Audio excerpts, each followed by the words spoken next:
الحمدللہ رب العالمین والصلاة والسلام علی سید المرسلین وعلی آلہ واصحابہ اجمعین، اما بعد۔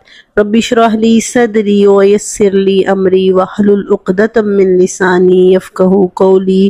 رب زدنی علما واللیل اذا سجا والنہار اذا تجلی وما خلق الذکر والانثی ان سعیکم لشتی۔ یہ 4 آیات ہیں۔ بے شک تمہاری کوششیں مختلف ہیں۔ تو اللہ تعالیٰ نے رات کی قسم کھائی، دن کی قسم کھائی، پھر مرد اور عورت کی قسم کھانے کے بعد اللہ تعالیٰ نے فرمایا کہ بے شک تمہاری کوششیں مختلف ہیں، تمہاری جد و جہد ایک جیسی نہیں ہے۔ جیسے دن اور رات مختلف ہیں اور جیسے مرد اور عورت مختلف ہیں، بالکل ایسے ہی انسان کی کوششوں کے لیے جو راستے اللہ نے دکھائے ہیں، صحیح اور درست کا راستہ اور غلط اور صحیح کا راستہ، یہ دونوں راستے مختلف ہیں۔ تو بہرحال کوشش ہر انسان نے کرنی ہے، وہ صحیح راستے کی طرف کرے یا غلط راستے کی طرف کرے، لیکن کوشش کرنا، محنت کرنا، جدوجہد کرنا، مشقت کرنا، یہ انسانی زندگی کا حصہ ہے۔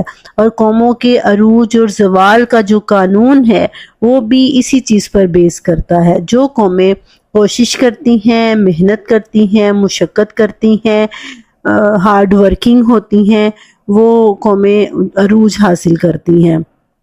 اور جب عروج ان کو حاصل ہوتا ہے، مال و دولت کی فراوانی ہو جاتی ہے، اور پھر وہ سستی کا، کاہلی کا، عیش پسندی کا شکار ہونا شروع ہو جاتی ہیں، تو پھر آہستہ آہستہ وہ زوال کا شکار ہو جاتی ہیں۔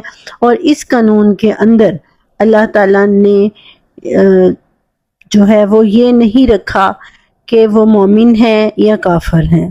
یہ ایک اللہ تعالیٰ کا انسانی معاشرے کے لیے یہ قانون ہے کہ جو قوم بھی محنت اور مشقت کرے گی، اصول و ضوابط پر قائم رہے گی، اصول اور روایات پر قائم رہے گی، وہ قوم غالب آئے گی۔ اور وہ روایات بھی کیا ہوں گی؟ عدل و انصاف پر قائم ہوں گی۔ عدل و انصاف پر مبنی جو معاشرہ ہوگا وہ عروج حاصل کرے گا زمانے کے اندر۔ آپ دیکھیں، ہم مسلمان ہیں، ایک اللہ کو مانتے ہیں، اللہ کے آخری رسول کو مانتے ہیں، اس کے باوجود ایک عرصے سے ہم لوگ زوال کا شکار ہیں، پس رہے ہیں، جگہ جگہ پہ ہم لوگ مارے کھا رہے ہیں۔ کبھی کوئی ملک ہمارا جو ہے وہ کافروں کی زد میں ہوتا ہے، وہاں پہ مسلمانوں کا استحصال ہو رہا ہے، مسلمانوں کی نسل کشی ہو رہی ہے، کبھی فلسطین میں شروع ہو جاتا ہے، کبھی کشمیر میں، کبھی چیچنیا میں، کبھی کوسوف میں۔ اس طرح مطلب مسلمان انتہائی پستی کی انتہا کو پہنچ چکے ہیں۔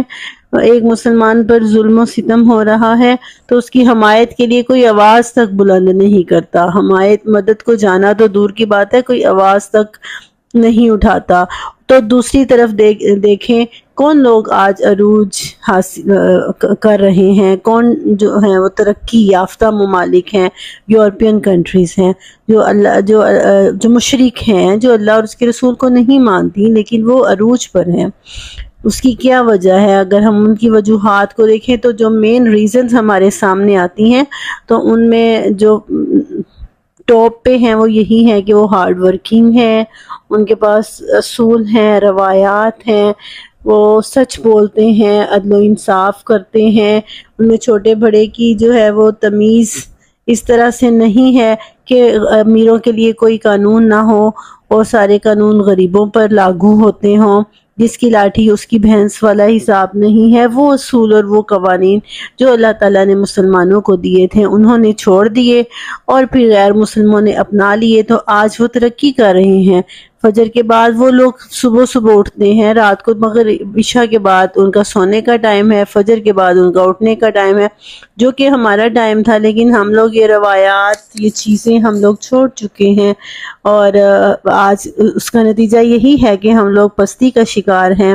اور وہ غیر مسلم ہونے کے باوجود انہوں نے وہ لاز، وہ قوانین جو حضرت عمر کے تھے، جو نبی پاک صلی اللہ علیہ وسلم کے تھے، انہوں نے ان کو اپنا لا بنایا، انہوں نے ان کو اپنی گورنمنٹ کے لاز میں ان کو شامل کیا، اور آج وہ لوگ ترقی کر رہے ہیں اور ہم لوگ آج بہت پیچھے ہیں۔ تو یہ اللہ کا ایک قانون ہے۔ اللہ تعالیٰ نے فرمایا ہے قرآن پاک کے اندر کہ ما یغیر اللہ بقوم حتی یغیروا ما بانفسہم، اللہ تعالیٰ کسی قوم کو اس وقت تک نہیں بدلتا جب تک وہ خود اپنے آپ کو بدلنے کا ارادہ نہیں رکھتی۔